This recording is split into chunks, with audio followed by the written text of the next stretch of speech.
Bes, may sasabihin sana ako sa'yo eh. Pero wag kang mangako ka sa akin na hindi ka magagalit. Gusto ko sanang itago yun. Kaso nga lang, nakukonsensya na ako. Lagi-lagi na lang kita nakikita umiiyak.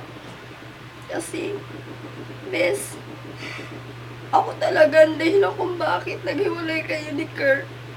Eh kasi naman, nagmamahalan talaga kami. Sorry, Bes. Patawarin mo ako. Ako talaga dahilan kung bakit kayo naghiwalay.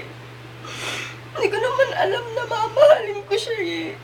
Sorry, wala naman akong intensyong agawin siya sa'yo. Kaso nga lang, minahal ko siya. Saka, umaman kasi siya sa akin na mahal din niya ako. Please, patawarin mo ako. Ayoko na kasi nagtatago sa'yo. Lagi na lang kita nakikitang umiiyak. Sorry. Kasalanan ko kung bakit kayo naghiwalay. Sorry talaga, Bes. Patawarin mo ako. Please. Bes.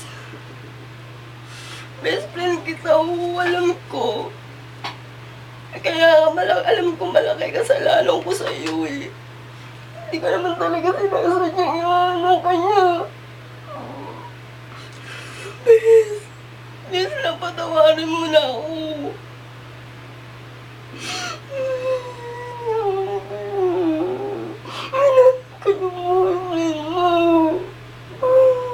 Mahal ko talaga si Kurt.